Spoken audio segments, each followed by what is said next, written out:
Shalom dan selamat pagi. Kita bertemu lagi di hari Sabat di pagi yang indah ini untuk terus kita beribadah melalui online.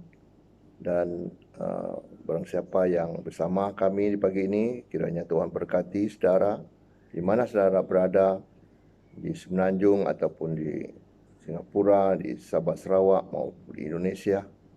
Kiranya Tuhan memberkati kita. Jadi tema untuk firman Tuhan pada pagi ini adalah kau dihadapkan di takhta pengadilan Kristus. Ya, hari ini tanggalnya 3 bulan Mei tahun 2020. Kita terus lagi bersama beribadah daripada rumah kita masing-masing melalui online ini. Kiranya semua diberkati kita. Sebelum kita mula, mari kita berdoa. Bapa kami ada dalam syurga, kami ucap syukur, terima kasih. Kerana sampai hari ini Tuhan, Kau beri terus perlindungan pada kami daripada segala penyakit, terutama yang penyakit COVID-19. Terus yang kami juga bersyukur bagi negara kami Malaysia yang terus dapat mengawalnya dengan baik hingga hari ini semakin kurang dijangkiti penyakit ini. Semua adalah anugerah-Mu. Kami percaya, kami orang percaya yang terus berdoa padamu dengan belas kasihan-Mu, Kau campur tangan untuk turun di Malaysia ini supaya semua kami rakyat Malaysia ini dibebaskan daripada apapun penyakit menular COVID-19 ini. Kiranya hari ini kami akan terus melihat kebenaran firman-Mu, dan firman-Mu itu adalah berita bagi perjalanan kami, perjalanan hidup kami seharian. Kiranya kami diberkati lewat kita mempelajari bersama dengan firman-Mu yang benar ini. Di dalam nama-Mu, ya Tuhan Yesus Kristus, hamba-Mu berdoa ucap syukur ini. Amin. Ya saudara, itulah tema firman Tuhan yang akan kita bersama-sama lihat betapanya Tuhan pada satu hari nanti akan kita dihadapkan di takhta pengadilan Kristus. Ya, kita tahu bahawa semua orang di dunia ini mempunyai kepercayaan hidup masing-masing daripada berbagai macam, ya, berbagai macam manusia, bahasa, latar belakang dan juga agama mereka masing-masing. Ya, daripada turun-temurun, generasi ke generasi mereka mengamalkan segala kepercayaan ini. Malah zaman ke zaman, ya, tahun ke tahun, ya, satu pegangan kepercayaan mereka pegang, apakah pendirian demi pendirian, hingga mereka tidak mau berganjak dengan apa yang mereka pegang. Ya, cara keseluruhannya manusia di dunia ini mengamalkan satu kepercayaan. Jadi saudara, bagi kita orang percaya adalah sangat penting bagi kita pada hari ini bagaimana kepercayaan orang Kristian yang sejati yang diperkenankan pada hari penghakiman, hari Kristus, ya, iaitu pertama-tama kita tahu bahawa kita diselamatkan di dalam 1 Korintus 15 ayat 1 dengan 4. Injil kepercayaan keselamatan hidup kekalmu. Inilah Injil yang kita sangat diberkati, kerana Injil ini mengajar kita. Mari kita lihat sama-sama Injil ini di dalam 1 Korintus pasal 15 ayat 1 hingga 4, saudara.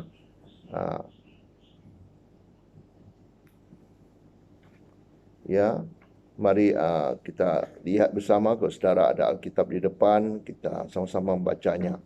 Dan sekarang saudara-saudara, aku mahu mengingatkan kamu kepada Injil yang aku beritakan kepadamu dan yang kamu terima dan yang di dalamnya kamu teguh berdiri. Inilah Injil yang harus kita teguh berdiri.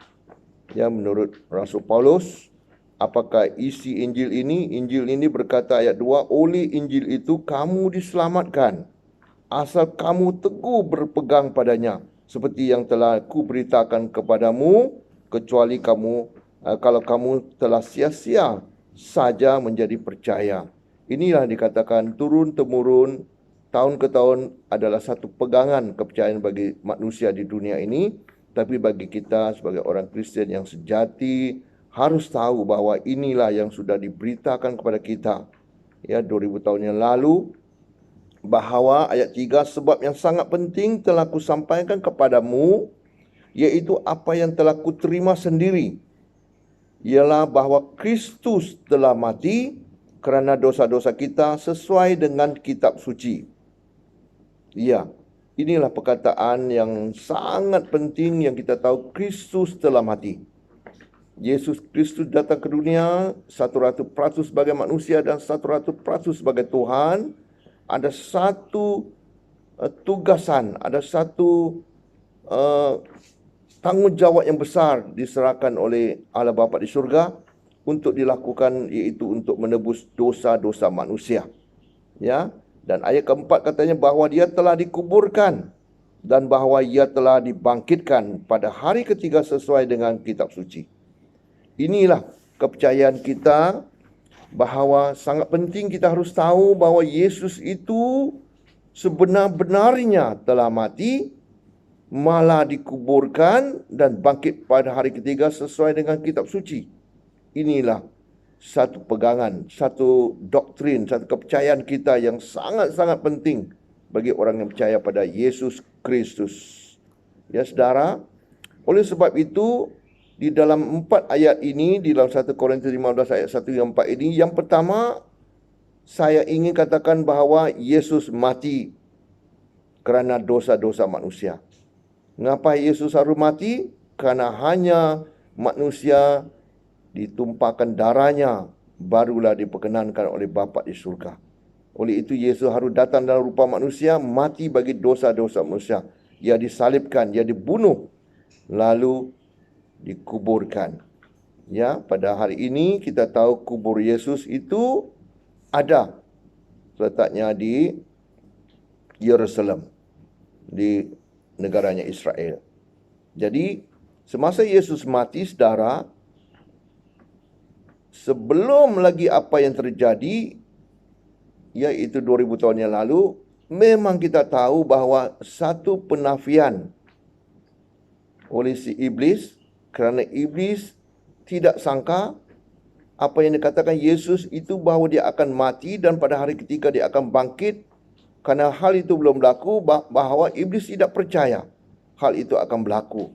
Tapi Tuhan, Yesus adalah Tuhan yang sebenar, maka apa yang difirmankan pasti terjadi. Dan kita tahu semasa Yesus mati, malah ya para prajurit ataupun askar-askar mengawal, menjaga kuburan, menjaga kuburnya, supaya dia yang sudah berkata bahawa 3 hari kemudian dia akan bangkit, mereka sungguh-sungguh mau melihat bahawa benar-benar dia akan bangkit atau tidak. Dan kita tahu bahawa satu pembohongan atau satu dustanya, ya, kerana hal itu terjadi, bahawa iblis dia cara adalah satu cara untuk menafikan bahawa Yesus itu bangkit. Walaupun sebelum hal itu terjadi, Tuhan mempunyai segala hikmat dan ditulisnya di Alkitab di dalam Matius 26 ayat 59. Kita lihat di sini Matius 26 ayat 59 berkata, imam-imam kepala malah seluruh mahkamah agama mencari kesaksian palsu terhadap Yesus supaya ia dapat dihukum mati. Pada mulanya, semasa Yesus hidup, mereka cari segala-galanya satu kesaksian palsu supaya dia pasti supaya Yesus akan dihukum mati. Tapi di sini saudara, pada hari ini ramai orang berkata bahawa Yesus tidak mati. Tapi jelas di sini pada masa itu mahkamah agama mencari kesalahan untuk memalsukan bukti-bukti yang ada supaya Yesus pasti mereka mau jatuhkan hukuman mati. Dan hal itu terjadi sebenarnya, bahwa Yesus dihukum mati di kayu salib. Ya, Yesus sebelum itu disebatnya 39 kali ya saudara, hingga hancur tubuhnya dan disalibkan. Dan tempatnya ada di Golgota, iaitu Bukit Tengkorak. Jadi di situlah saudara ada sejarah-sejarahnya sampai hari ini boleh dikesan.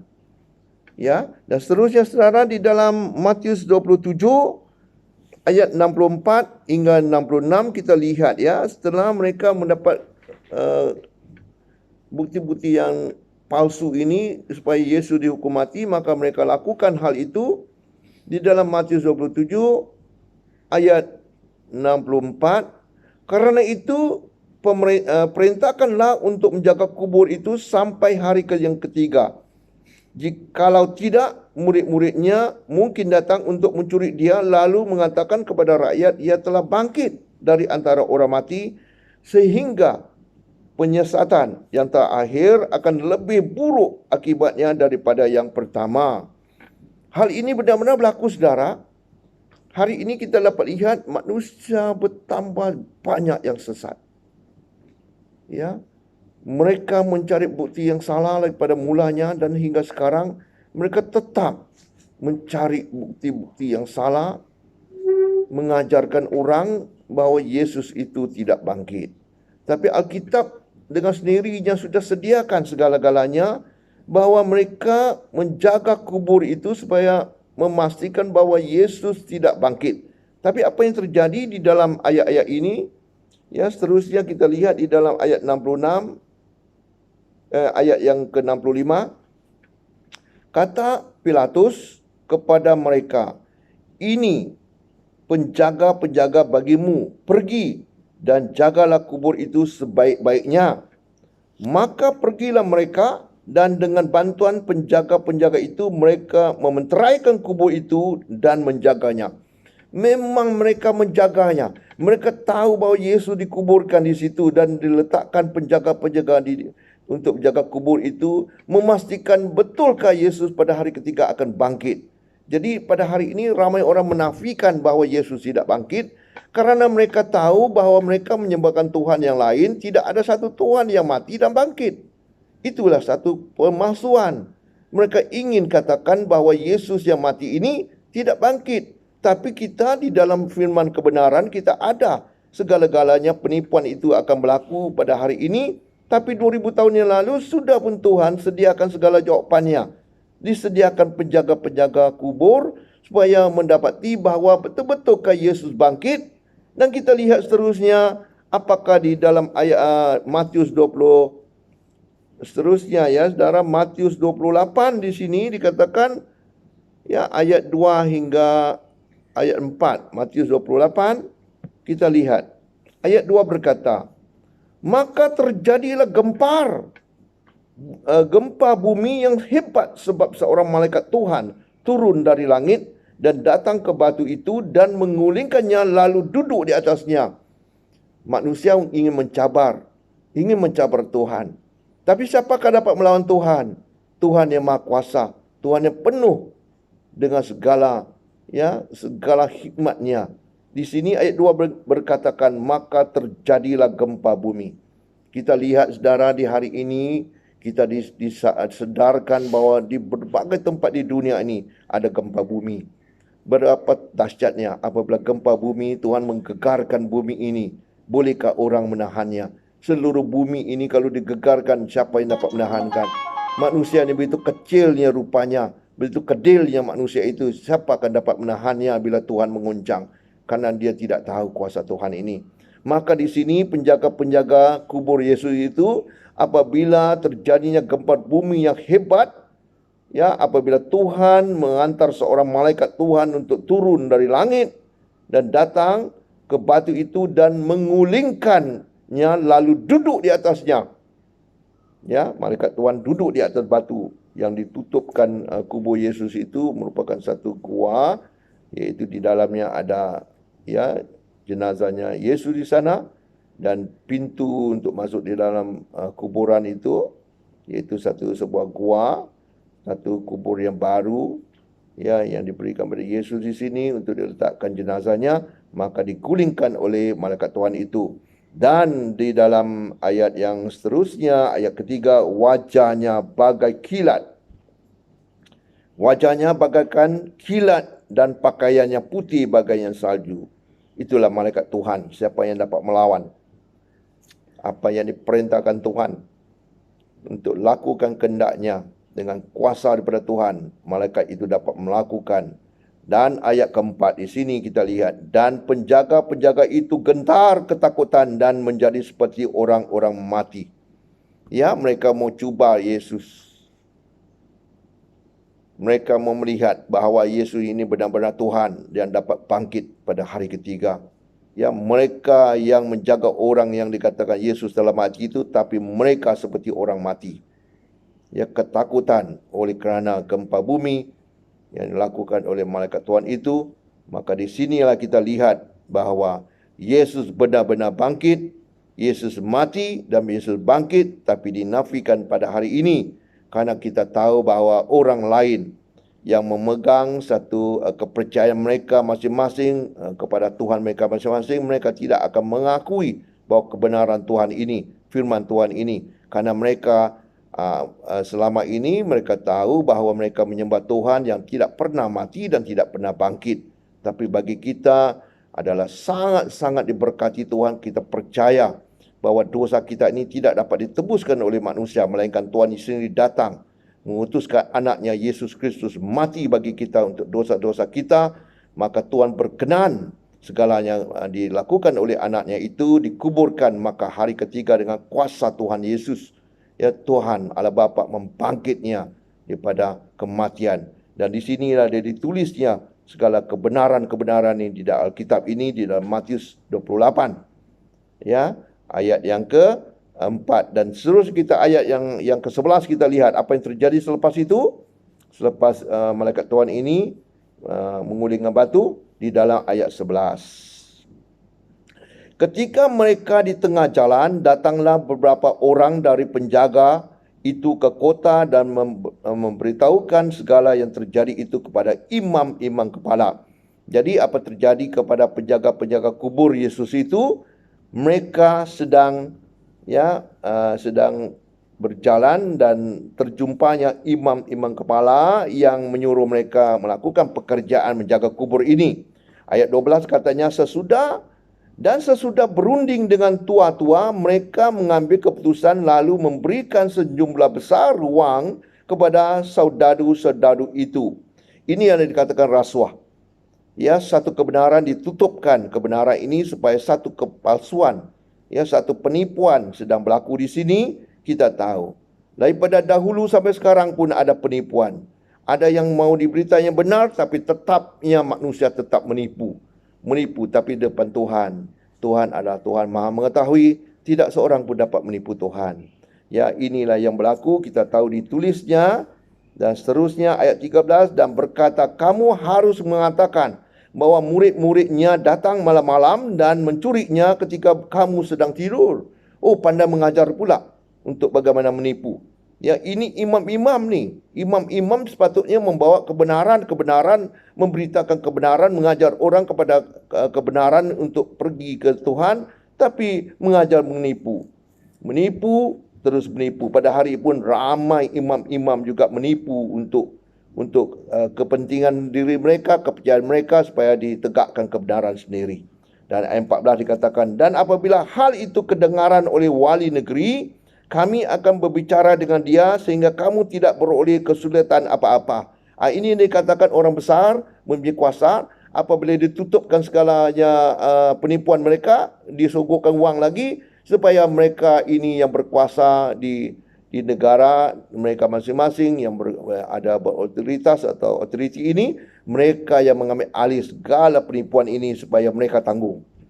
Jadi orang berkuasa disalahgunakan kuasa mereka untuk menutupkan segala kepalsuan, bukti-bukti yang benar menjadi yang tidak benar, dan untuk kepentingan pribadi mereka masing-masing. Ini yang terjadi pada hari ini. Dunia begitu jahat.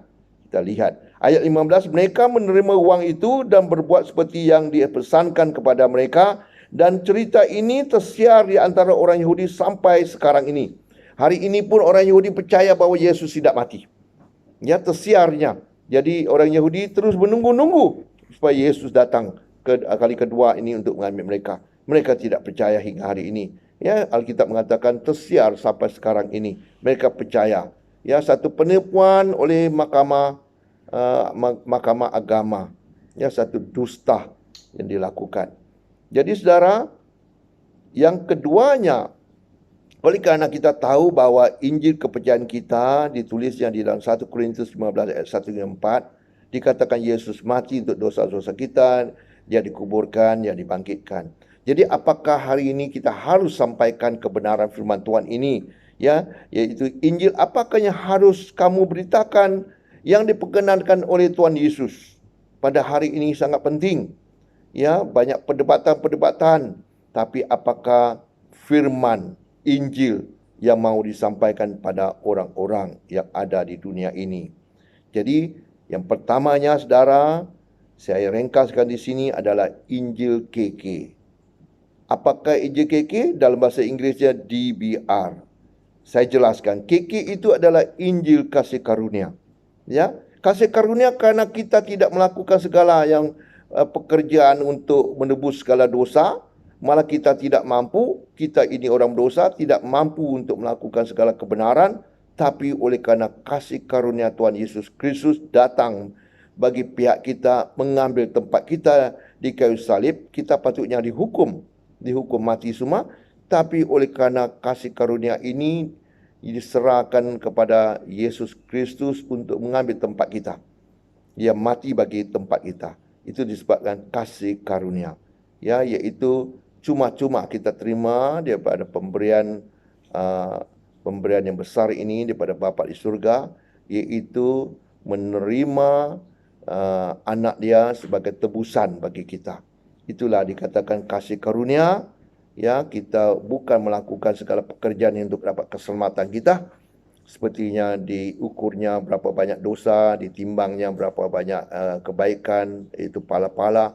Kalau pahala itu melebihi dosa, bahawa kita akan masuk ke surga. Bukan begitu, tapi adalah cuma-cuma Yesus yang datang melakukan segalanya, pekerjaannya di kayu salib dengan menanggung segala dosa-dosa manusia. Kita percaya dengan iman kita, maka kita diselamatkan. Kita diperdamaikan dengan Allah Bapa di surga. Karena menerima apa yang diutus oleh Bapa di surga, iaitu anaknya mati bagi pihak kita. Itu sudah cukup. Kita diperdamaikan dengan Bapa di surga, iaitu terima sesungguhnya dia mengutuskan anaknya untuk kita. Jadi di sini saudara, dengan ringkasnya kalau kita ingatnya Injil KK, iaitu kasih karunia, atau bahasa Inggerisnya DBR, death, Injil iaitu death, burial and resurrection, iaitu Yesus mati, dikuburkan dan dibangkitkan, ya. Yaitu kita lihat di dalam Kisah Para Rasul bab 20 ayat 24. Di sini dikatakan Injil yang disampaikan, ya. Tetapi itu tidak menghiraukan nyawaku sedikit pun. Ya, ini adalah dituliskan oleh Rasul Paulus. Rasul Paulus berkata bahwa nyawanya tidak sedikit pun dihiraukan. Asal saja aku dapat mencapai garis akhir dan menyelesaikan pelayanan yang ditugaskan oleh Tuhan Yesus kepadaku untuk memberi kesaksian tentang Injil kasih karunia Allah. Inilah dia kasih karunia Allah yang diberikan kepada Rasul Paulus untuk melakukan satu pelayanan kepada semua suku bangsa di dunia ini. Jadi di sini saudara, kita hari ini sangat diberkati Tuhan karena kita mempunyai satu Injil kasih karunia yang dapat menyelamatkan kita daripada segalanya. Karena Injil kasih karunia ini sebenarnya saudara tidak diketahui oleh si iblis. Dia adalah satu rahsia yang terpendam berabad-abad lamanya. Ya, iblis tidak tahu, hanya tersimpan di dalam Allah Bapa di surga. Itu sebabnya di sini apabila satu rahsia sangat penting harus kita ketahui. Tapi pada hari ini rahsia ini masih belum diketahui. Tapi saya memilih hari ini saudara untuk memberitakan pada saudara yang mendengar bahawa bukalah hati dan minda saudara. Apa yang dituliskan di Alkitab ini adalah satu rahsia, dan rahsia ini sangat penting untuk kita ketahui karena masanya sudah suntuk. Di dalam kegawatan kita untuk menghadapi krisis, iaitu penularan COVID-19, satu penyakit sambar yang menjangkit begitu hebatnya seluruh dunia. Beribu-ribu, malah sudah sampai mencecah 1 juta manusia sudah meninggal kena penyakit, walaupun kecil tapi sangat berkuasa. Tidak mengira apa suku bangsa, apa kepercayaanmu. Tapi di sinilah saudara, ini semua adalah kejahatan-kejahatan manusia hari demi hari. Hingga hari ini kita lihat begitunya dikabarkan bahawa manusia menciptakan segalanya untuk membunuh, untuk kepentingan pribadi, untuk menguasai dunia, ya, dunia ekonomi, politik. dan juga agama. Mereka menguasai dengan segala kejahatan ini. Dan di sini saudara, iaitu Rasul Paulus mengatakan bahawa dia tidak akan menghiraukan nyawanya, terus menerus memberitakan sampai garis menamatnya, ya, untuk menyelesaikan satu pelayanan yang sangat indah yang diamanahkan kepada Tuhan, yang diamanahkan oleh Tuhan kepadanya untuk memberitakan, iaitu Injil keselamatan, Injil kasih karunia Allah. Dan seterusnya, rahsia ini tidak diketahui oleh iblis. Di dalam Efesus 3, kita lihat ayat 4 hingga 11. Ya, katanya di sini, Efesus 3 ayat 4, apabila kamu membacanya, kamu dapat mengetahui daripadanya pengertianku akan rahsia Kristus. Ya, adalah satu rahsia. Terus lagi ayat 5, yang pada zaman angkatan dahulu tidak diberitakan kepada anak-anak manusia, tetapi yang sekarang dinyatakan di dalam ruh kepada rasul-rasul dan nabi-nabinya yang kudus. Ya, itulah satu rahsia. Dahulu tidak diberitakan, tapi sekarang. Jadi sekarang ini, iaitu bukan sekarang, tapi 2000 tahun lalu sudah ditulis oleh Rasul Paulus. Ya, tapi hingga hari ini ramai orang tidak lagi mengetahui tentang rahsia ini. Tapi biarlah hari ini kita buka hati dan minda kita melihat rahsia-rahsia yang tertulis di sini. Karena pastor percaya iblis sentiasa untuk menutup segala rahsia ini daripada pengetahuan manusia, supaya kita tidak dapat menjadi seorang Kristen yang sejati. Ya, di dalam ayat 6 katanya, iaitu bahawa orang-orang bukan Yahudi, iaitu kita sini, di dalam Alkitab tertulisnya dua perkara saja. Orang Yahudi dan bukan Yahudi, iaitu Jews dan Gentiles. Ya, iaitu bahawa orang-orang bukan Yahudi kerana berita Injil turut menjadi ahli-ahli waris dan anggota-anggota tubuh dan peserta dalam janji yang diberikan dalam Kristus Yesus. Pada mulanya kita tahu janji ini hanya diberikan pada Abraham, Ishak dan Yakub, pada bangsa Israel. Karena janji ini kepada mereka ada umat pilihan Tuhan, melalui mereka maka seluruh bangsa-bangsa lain akan menikmati satu berkat yang besar ini. Tapi kita tahu bahawa satu masa apabila diberikan Injil keselamatan ini kepada orang Israel, maka mereka menolak. Apatah lagi bila Yesus datang ke bumi, Yesus berkata, dia datang pada miliknya, tapi miliknya tidak menerimanya. Ya, itu di dalam Yohanes 1 ayat 11 itu. Miliknya menolaknya. Dan inilah bahawa rahsia ini disimpan berabad-abad lamanya, hingga ayat 6 berkatakan iaitu bahawa orang-orang bukan Yahudi, iaitu kita ini bangsa bukan Yahudi, kerana berita Injil turut menjadi ahli-ahli waris. Wah, kalau kita jadi ahli waris, maknanya kita dapat juga janjinya. Dan anggota-anggota tubuh dan peserta dalam janji yang diberikan dalam Kristus Yesus. Macam bagi harta, biasanya kita ada bahagian. Itulah janjinya. Dan ayat yang ketujuh dari Injil itu, ya, daripada Injil kasih karunia ini, Paulus katanya dari Injil itu, aku telah menjadi pelayannya menurut pemberian kasih karunia Allah. Kita tahu Rasul Paulus juga adalah orang yang paling hina, yang jahat untuk menghukum, menangkap segala orang-orang percaya pada Yesus. Ya, tapi dia kerana kasih karunia Allah, dia diselamatkan kerana bukan kebaikan dia, bukan dia beribadah, melakukan semua kerja-kerja baik, tapi dia adalah seorang penjahat juga yang menghukum orang-orang percaya pada Yesus. Tapi kerana dia kata di sini ayat 7, dan Injil itu aku telah menjadi pelayannya menurut pemberian kasih karunia Allah yang dianugerahkan kepadaku sesuai dengan pekerjaan kuasanya. Itulah kuasa Yesus, ya, untuk memberikan kepada sebanyak orang yang boleh